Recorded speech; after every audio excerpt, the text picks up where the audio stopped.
Hi, everybody. My name is Regular Girl, and this is episode number 12. And when last we left Regular Girl, she was a little girl in a room with piano, a toy piano that didn't work, and a real piano with my siblings, my mother and my father, and abusers, and the beginnings of a lie, of a series of lies, and a series of contracts about lies. And what I was being trained in and what I was learning was that if I ever broke those, if I ever betrayed these negative contracts, that my very life would be threatened. It would be at risk. My very survival was hanging on a thread by these negative contracts and by obedience to these abusers. That's who was in the room there, the abusers. And that I am going to tell this story because it just becomes more and more evident to me that it is crucial that I do so. Because some of the people are still alive, they are still bound by these negative contracts. When I talked earlier about the love, about loving myself, I have to tell you that when you realize that that's where that love has to come from, it has to.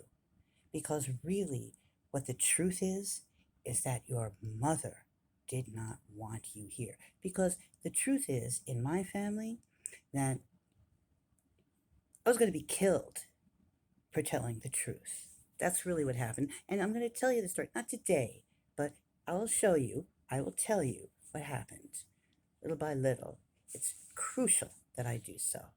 But that I had a mother who would rather that I be dead than tell the real story. And that is the truth. And I'm telling you, and I know, good God, of course I know, I'm not the only one like this. Good God, of course I know how many hundreds of thousands of others have it so much worse than I did. But there's something inside of me that I trust that says that if I do this, if I expose the lie, if I expose the truth about this just one person, that somehow it's going to make a difference in the world. And if that's all that I can do, that's what I'm going to do. That's what God gave me breath to do so, so to speak. To say to someone, it's like this. If your mother doesn't love you, my God, everybody's mother loves them, right? Isn't that what we're taught? Everybody's mother loves them. No, they don't. No, they don't. Not everybody's mother loves them. Not everybody's mother is capable of loving them. Some mothers have a narcissistic wound and they're incapable of having children that they love. They've had the children thinking that the children are going to love them and that that's what the function and purpose of the children are. And they're very serious about it. And our culture has ways that have supported this for centuries, for all of time in existence. Well, I don't know for all of time, I'm being melodramatic, but they have. This culture has. And it's not true.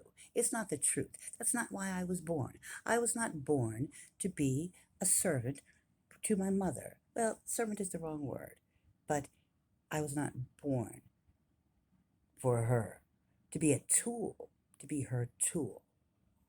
And when you're a child of someone who wants you to be their tool, who thinks you're their Barbie doll, believe me, you can feel it.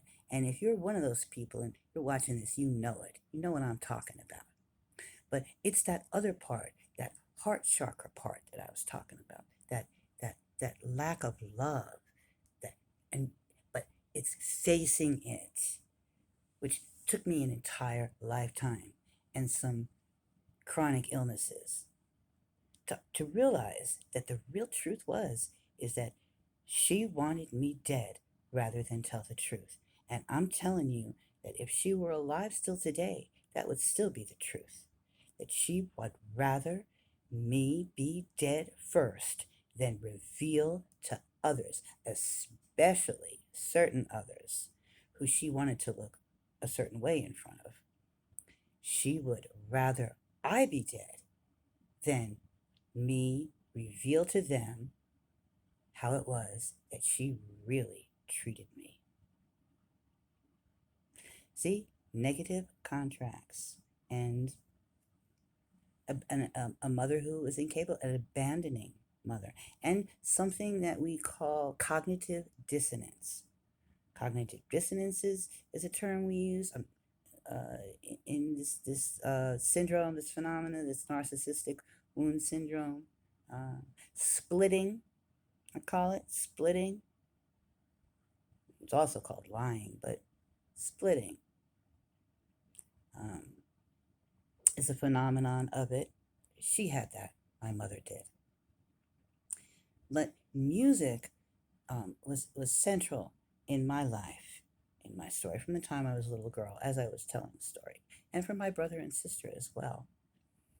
So, and they're both still alive. So, and I love them more than anybody, ever, ever, because we were so close. We were in it together, only less a year apart, three of us. So that's a big part of the story, actually. So anyway, that's it for today. It's episode 12, and I'll be back to tell the rest, because I'm supposed to, by higher, deemed by a higher power than I, or it's me. I'm willing to take responsibility for it.